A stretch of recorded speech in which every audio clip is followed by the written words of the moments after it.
Greetings and salutations. I'm back with another spooky one here, one that is perfect for the season, and especially when there's a little bit of a chill in the air, that being for the 2015 film Crimson Peak. This is a Guillermo del Toro film, and everybody loves Guillermo, not that Guillermo and not that one, but Guillermo del Toro.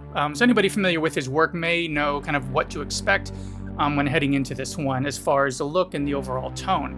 It stars Mia Wasikowska, Tom Hiddleston, Jessica Chastain, and Charlie Hunnam, among others, and has stood the test of time since its release 8 years ago. But what is this film about?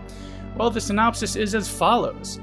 After marrying a British aristocrat, a young heiress moves into his crumbling, creepy ancestral home and finds it conceals sinister secrets. So we have Wasikowska as the young heiress, we have Hiddleston as the aristocrat with Chastain playing his sister, and Hunnam playing Wasikowska's childhood friend who she's still really close with. In essence, the main meat of this is that it's a Gothic romance ghost story of sorts in Del Toro style. And what I mean by that is like the overall look and feel of this and the pacing of this film. In a nutshell, our lead is visited by a ghost when she's very young, kind of warning her of Crimson Peak. Years later, when she becomes involved, with this aristocrat played by Hiddleston, who is in the area pursuing investors for an invention of his, which is designed to mine this highly sought-after clay from his land in England, this very red clay.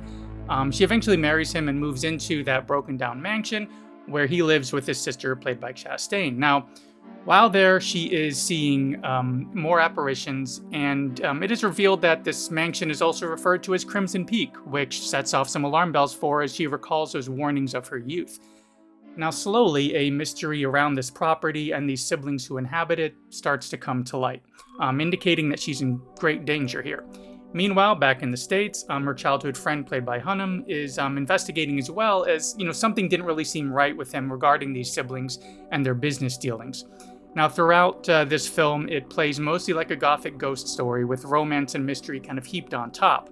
And, how these hauntings and visitations by these ghosts, as well as the overall style, is what sets this film kind of apart, while also recalling older franchises or companies, kind of like Hammer or Universal or AIG films, as kind of an inspiration behind this. Now, as a technical and artistic approach specifically, this one really excels. Del Toro's use of digital effects mixed with the practical gives these apparitions a unique style seldom seen in ghost stories, in my opinion.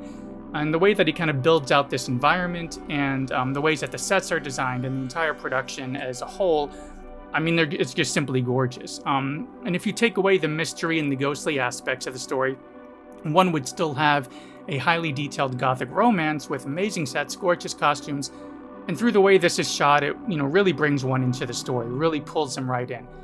Now, one thing that I've always felt that Del Toro has, that he really knows how to do well is not only the proper use of blending the digital effects and the practical effects, but also the proper use of blood and violence.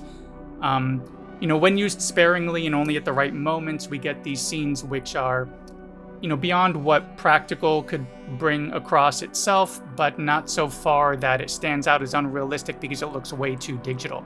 Same thing with the violence. It can be shocking without being too gory and too bloody without being disgusting. So, and as for that blood and that violence and everything, not going on so often that one becomes kind of desensitized to it or bored because it's replacing a plot line that should be there or something more interesting in the story by just trying to endlessly shock you.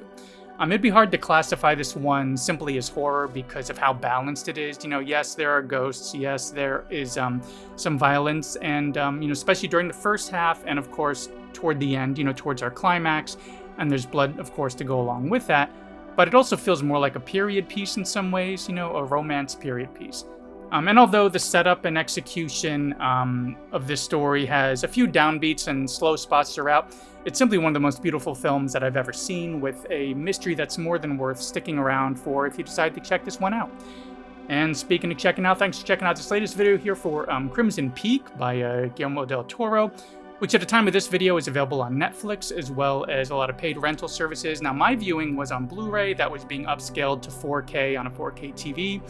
So those visuals just were gorgeous. When it comes to streaming, it might not be quite that high level, but it's definitely worth checking out. And besides, Netflix is pretty much the most popular streaming service, so most likely my viewers like you may already have it, so it makes it really easy to hop in and give it a watch if it sounds interesting.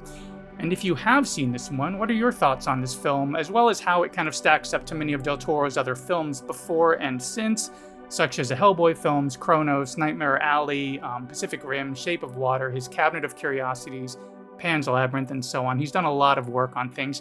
Where do you feel this one kind of stacks up with those? So sound off in the comments, and I will see you in the next one.